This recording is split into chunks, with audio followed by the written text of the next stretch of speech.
Good morning, all of you. My name is Amir. Today, let us have one more lecture on Chola administration relating to Group 1 mains. Okay, na?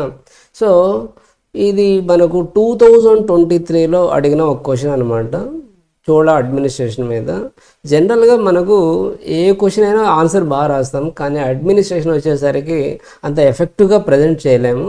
కానీ ఇక్కడ ఎంత బాగా రాయొచ్చు answer మీకు step by step explain చేస్తాను. First try to understand what the question is demanding from the aspirants. అంటే aspirant నుంచి ఎటువంటి సమాధానాన్ని ఎక్స్పెక్ట్ చేస్తున్నారు అనేది చూద్దాం. First try to understand the question. Examine the manner in which the Chola village administration had contributed to the growth of village autonomy as indicated by the Uttaramerur inscription. అంటే చోళుల కాలంలో ఉత్తర మెరూర్ ఇన్స్క్రిప్షన్లో చోళా అడ్మినిస్ట్రేషన్ గురించి చాలా డీటెయిల్డ్ ఇన్ఫర్మేషన్ ఉందన్నమాట. దాన్ని base చేసుకొని వివరాలు ఇచ్చి తర్వాత విలేజ్ అటానమీని ఎలా అది ఇంప్రూవ్ చేసిందో కూడా మనం రాయమన్నాడు అనమాట. ఓకేనా? So next move to answer. So ఇక్కడ స్టెప్ బై స్టెప్ చూద్దాం.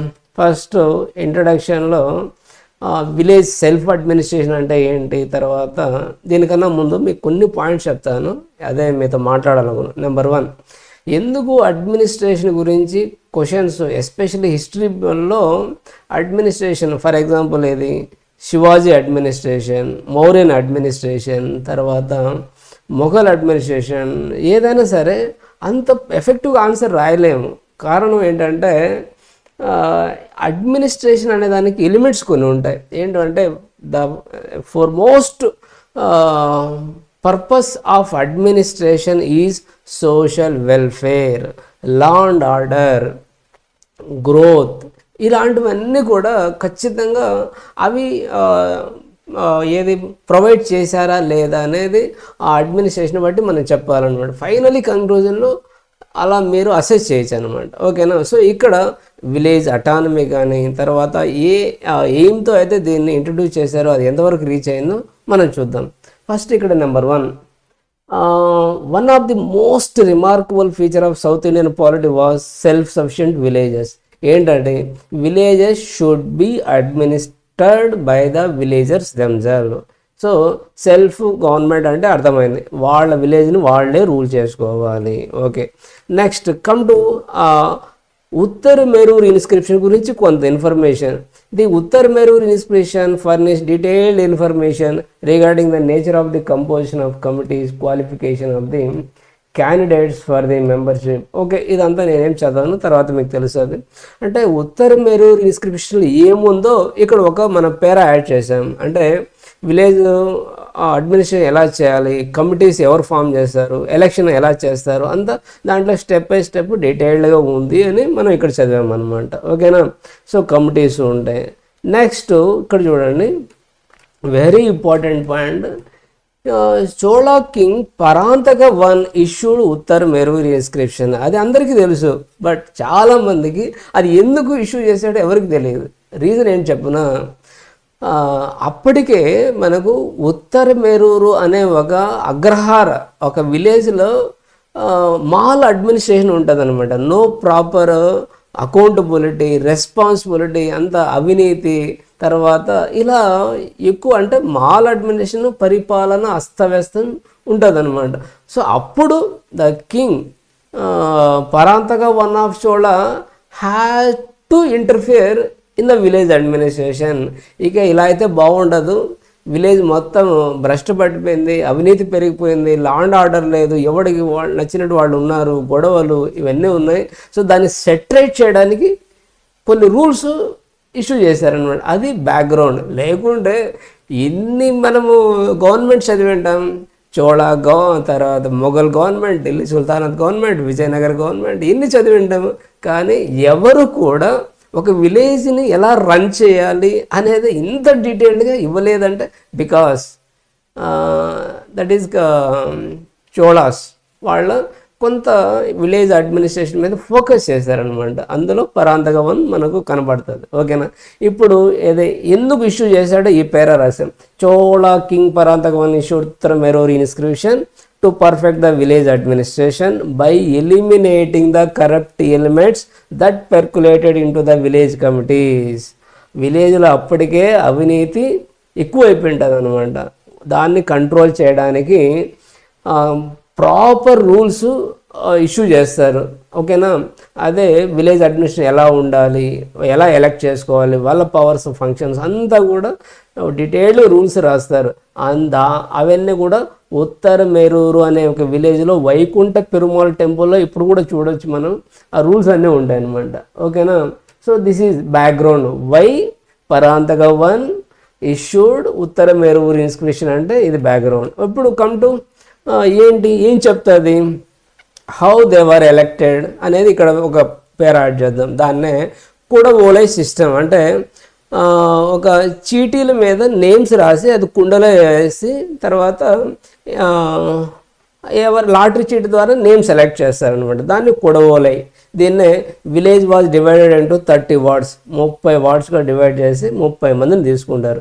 Then the people living in each ward shall assemble and choose the deserved candidates for pot tickets known kudavolai. So మీకు అర్థమైంది. ఎక్స్ట్రాడినరీ పాయింట్స్ ఇక్కడ ఉన్నాయి మనకు. ఏంటి, ఎవరికి పడితే వాళ్ళు కమిటీలో మెంబర్స్ విలేజ్ అడ్మినిస్ట్రేషన్కు అన్ఫిట్. దానికి కొన్ని ప్రాపర్ క్వాలిఫికేషన్స్ ప్రిస్క్రైబ్ చేస్తారండి. ఈరోజు కూడా విలేజెస్లో చదువు వచ్చినా రాకపోయినా, రౌడీ అయినా, గుండా అయినా, తాగుడుపోతైనా ఎవరైనా వచ్చేయచ్చు. కానీ అప్పట్లోనే చాలా స్ట్రిక్ట్ రూల్స్ ఉన్నాయి. ఇంత అంటే 4 విజన్ ఉంది చూడండి వాళ్ళకి. First qualification. ఇక్కడే మనం చాలా గ్రేట్ అనిపిస్తుంది అనమాట. He must own more than 1/4 of tax paying land. అంటే ఇక్కడ ట్యాక్స్ పే చేసే కెపాసిటీ ఉండాలి అని ఒకటి చెప్పారు. His age must be below 70 and above 35, minimum 35, above maximum 70 దాటితే వాళ్ళు అన్ఫిట్, నాట్ ఎలిజిబుల్ అన్నారు. ఓకే, ఇది బాగానే ఉంది. Above 35, below 70. ఓకేనా. ఎందుకు ఇవి మనం మాట్లాడుకోవాలంటే ఈరోజు కంపారిజన్ చేస్తే మినిమం ఏజ్ ఉంటుంది, మ్యాక్సిమం ఎన్ని రోజులైనా ఉండొచ్చు, 80 ఉండొచ్చు, 90 ఉండొచ్చు, ఇర్రెస్పెక్టివ్ ఆఫ్ దేర్ కెపాసిటీ అనమాట. సో అందుకని వాళ్ళు మ్యాక్సిమం 70 పెట్టేసి must be conversant with the problems of the village and conduct himself according to the sacred rules. ఒక చక్కని ప్రవర్తన, గుడ్ బిహేవియర్, తర్వాత ధర్మశాస్త్రాల ప్రకారం నడుచుకోవడం ఉంటూ, తర్వాత విలేజ్ సమస్యల మీద అవగాహన ఉన్నవాళ్ళు రావాలా. ఇంత బాగా రాశారు చూడండి. ఎవరు ఈ రోజుల్లో అయితే మనం ఎమ్మెల్యేలు, ఎంపీలు దేశం మీద కానీ, కాన్స్టిట్యూషన్ మీద కానీ, దేశ సమస్యల మీద ఎవరికి అవగాహన ఉండదు. వెళ్ళి ఎమ్మెల్యే అవుతారు, ఎంపీలు అవుతారు. వాళ్ళు how they can make the law, how they can focus on administration. So వీళ్ళు ఎంత 4 విజన్ చూడండి. ఆ విలేజ్ ప్రాబ్లమ్స్ మీద అవగాహన ఉన్న వాళ్ళే ఎలిజిబుల్ అని చెప్పేశారు. గుడ్. సో ఎవరికైతే అవగాహన ఉందో వాళ్ళు రన్ చేయగలరు దేశాన్ని కానీ, విలేజెస్ని కానీ. ప్రిస్టేజ్ కోసం, స్టాటస్ కోసం ఎలక్షన్లోకి వచ్చినా వాళ్ళు ఫోకస్ చేయరు, వాళ్ళు బిజినెస్లు వాళ్ళు చేసుకుంటున్నారు. సో అందుకనే this is the best rules. ఓకేనా. ఈ 3 అనమాట కంపేర్ చేస్తే. మళ్ళీ తర్వాత క్వాలిఫికేషన్ కాకుండా డిస్క్వాలిఫికేషన్స్ కూడా ఎంత బాగున్నాయి చూడండి. those who have been on any of the committees but have not submitted their accounts are not eligible. Already గతంలో కమిటీ మెంబర్గా పనిచేసి వాళ్ళ అకౌంట్స్ ప్రాపర్గా సబ్మిట్ చేయకపోతే వాళ్ళు నాట్ ఎలిజిబుల్, అంటే ఏదో ఫ్రాడ్ చేశారు చూడండి. తర్వాత those who have committed any of the following, ఏమన్నా కింద చెప్పిన నేరాలు చేస్తే అఫెన్సెస్ అనమాట. Killing Brahmin, drinking intoxicating liquor, తర్వాత theft, adultery, associating with any one of guilty of these crimes were not permitted to write their name. పైన చెప్పిన ఏవైనా నేరాలకు పాల్పడితే వాళ్ళ పేర్లను చీటీల్లో యాడ్ చేయరు. ఇంత క్వాలిఫికేషన్ చెప్పారు, డిస్క్వాలిఫికేషన్ చెప్పారు. ఇప్పుడు చూడండి ఎన్ని కేసులు ఉన్నా సరే తర్వాత ఎవరైనా ఎమ్మెల్యే ఎంపీ అవుతున్నారు, నేను అన్నిట్లోనూ మూవ్ అయిపోతున్నారు. సో ఎంత ముందు చూపు తర్వాత పర్ఫెక్షన్ ఉంది. సో ఆటోమేటిక్ దీనివల్ల ఏమవుతుందంటే they will be accountable, answerable, తర్వాత జెన్యూన్ పర్సనే వస్తారు వాళ్ళు, ఓకేనా అనేది మనకు తెలుస్తుంది. నెక్స్ట్ మెథడ్ ఆఫ్ అంటే వాళ్ళు ఎలా సెలెక్ట్ చేస్తారు అనేది మీకు ఆల్రెడీ చెప్పాను. ఇప్పుడు నాట్ ఎలిజిబుల్ పర్సన్స్ అందరూ తీసేస్తే ఎలిజిబుల్ ఎవరో తెలిసిపోతుంది. వాళ్ళ నేమ్స్ చీటీల మీద రాసి కుండలో వేసి ఒక బాయ్ చేత, అంటే ఒక అన్నోన్ పర్సన్, ఒక చైల్డ్హుడ్ ఒక 5 years ఉన్న బాయ్ చేత చీటీ తీస్తారు, నెంబరు డిక్లేర్ చేస్తారు. దీన్నే రాసామన్నమాట method of excluding the disqualified, the qualified names of the persons from every ward were return on the pot tickets. From this pot one ticket will be taken out and the name will be read out. Atanu will be the member of committees and administrator of villages. In this way 30 persons were selected from 30 wards by adopting the same method. కొన్ని powers కూడా ఉన్నాయి చూడండి. Extraordinary క్వశ్చన్లోనే ఒకటి అడిగారు, village అటానమీని ఏ విధంగా ఇది పెంపొందించింది, strengthen చేసింది అని అడిగారు కదా. ఇవే ఆ పాయింట్స్ అనమాట. Number 1, village assembly more or less enjoyed sovereign powers and some of them as follows. Almost చాలా కొన్ని చూడండి physical powers. They enjoyed the power to collect taxes from the public. వాళ్ళే ట్యాక్స్లు వేస్తారు, సెంట్రల్ గవర్నమెంట్తో పని లేదు, వాళ్ళే డిసైడ్ చేస్తారు. తర్వాత ఎవరైనా ట్యాక్స్ కట్టకపోతే వాళ్ళ ల్యాండ్ని ఆక్యుపై చేసుకుంటారు. Confiscate the land of those person who fail to pay tax. Next it had also had judicial, financial powers వచ్చాయి, తర్వాత ఎకనామిక్ పవర్, పొలిటికల్ పవర్స్ వచ్చాయి, తర్వాత జ్యుడిషియల్ పవర్స్ కూడా. ఎవరైనా some disputes with in the villages అనమాట, marriage, property ఇలాంటి village వాళ్ళే solve చేస్తారు. ఇప్పుడు చూడండి ఎక్కడో సిటీలో వెళ్ళి అక్కడ డిస్ప్యూట్ సాల్వ్ చేసుకొని రోజు కోర్టుకు తిరగాల, విలేజ్కి ఆ పవర్స్ ఇచ్చేసారు. దీన్నే విలేజ్ అటానమీ స్ట్రెంగ్తన్ చేస్తుంది. ఎవరు ఎక్కడికి వెళ్ళాల్సిన వాళ్ళ విలేజ్లో సమస్యలు వాళ్ళే సాల్వ్ చేసుకుంటారు, గొడవలు వాళ్ళే సాల్వ్ చేసుకుంటారు. ఇంకో సిటీకు, ఇంకో ఏరియాకు, ఇంకో ఎక్కడో డిస్ట్రిక్ట్ హెడ్ క్వార్టర్కి వెళ్ళాల్సిన అవసరం లేదు. సో ఇది ఎక్స్ట్రాడినరీ అనమాట. డీసెంట్రలైజేషన్ అంటారనమాట. సెంట్రల్ గవర్నమెంట్ ఉన్నా సరే మోస్ట్లీ ఇంటర్ఫియర్ అవ్వదన్నమాట. It was in charge of the charitable institution and temples of the village. విలేజ్లో ఉన్న గుళ్ళు, తర్వాత సంస్థలు అన్నీ కూడా విలేజ్ కంట్రోల్లోనే ఉంటాయి, ఓకేనా. The assemblies were generally not subjected to the royal or central authority. Mostly central గవర్నమెంట్కి వాళ్ళు అంటే సెంట్రల్ గవర్నమెంట్ విలేజెస్ మీద ఎటువంటి పెత్తనం చేయరు.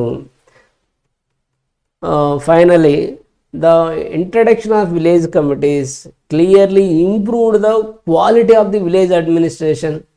ఎందుకంటే కమిటీలు ఉంటాయన్నమాట. ఆ కమిటీ, ఒక్కొక్క కమిటీ గార్డెనింగ్, ఒక కమిటీ ఎడ్యుకేషన్, ఇంకో కమిటీ బిజినెస్, ఇలాంటివన్నీ కమిటీస్ ఉండడం వల్ల వాళ్ళు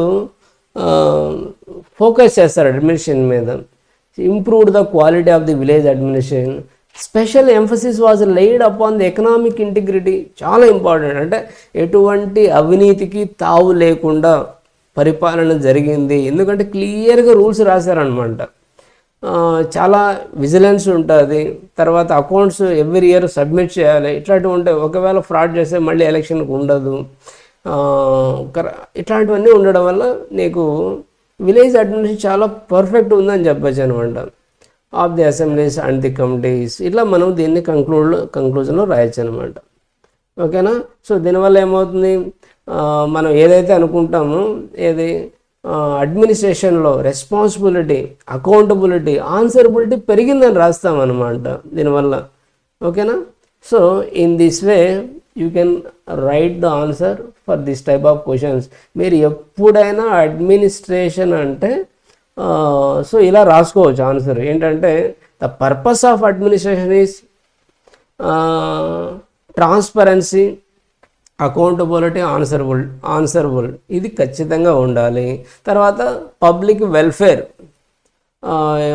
జరుగుతుందా లేదా, లా అండ్ ఆర్డర్ కరెక్ట్ ఉందా లేదా, ఇవి మనము టచ్ చేసామంటే సరిపోతుంది అనమాట. So in this way you can write answer. Chola administration అనేది వెరీ ఇంపార్టెంట్ క్వశ్చన్. చోళాలో మళ్ళీ ఇంకో క్వశ్చన్ కూడా ఉంది, చోళ ఆర్ట్ అండ్ కల్చర్, అదే టెంపుల్. మనం దానికి ఇంకొక టైంలో ఆ క్వశ్చన్ కూడా డిస్కస్ చేద్దాం. ఖచ్చితంగా డెఫినెట్గా మనం క్వశ్చన్ ఎక్స్పెక్ట్ చేయొచ్చు. ఓకేనా? So in this way hour lectures ఈ విధంగా మన నోట్స్ ఉంటుంది, తర్వాత లెక్చర్స్ ఉంటాయి. తర్వాత ఏపీ హిస్టరీ, తర్వాత ఇండియన్ హిస్టరీ మీద, అంటే ఏపీ హిస్టరీ ఒక 50 మార్కులు, ఇండియన్ హిస్టరీ ఒక 50 మార్కులు, టోటల్ 10 యూనిట్స్ మనం కవర్ చేస్తూ నోట్స్ ప్రిపేర్ చేస్తున్నాను నేను. ఇవి కొన్ని శాంపుల్స్ మాత్రమే. సో నాకు తెలిసి within A month, almost end of the April I will finish the writing notes on AP history and Indian history. Roughly I will prepare answers for 80 questions, maximum 100 questions, అంతకు మించి ఉండదు. సో 40 questions from AP history, 40 questions from Indian history prepare చేస్తాను. దీని మీద నేను already మీకు inform చేశాను. We conducting mentorship programme for group 1, both Telugu medium and English medium. మీకు ఇక్కడ ఇంగ్లీష్ మీడియం స్క్రిప్ట్ చూపించాను, తెలుగు మీడియం ఆల్సో అవైలబుల్. సో మీరు ఎవరైనా anyone is interested to take mentorship, మీకు ఇక్కడ కింద చివర్లో ఒక నెంబర్ ఇచ్చాను, ఎండ్ ఆఫ్ ది పేజ్లో ఉంటుంది. Please, this is sovereign academy 7794987339. ఈ నెంబర్కి మీరు ఈ శాంపుల్ నోట్స్ కూడా తీసుకోవచ్చు. జస్ట్ మెసేజ్ పెట్టండి, I will send free of cost. తర్వాత మీకు నచ్చితే you can join mentorship. Thank you very much.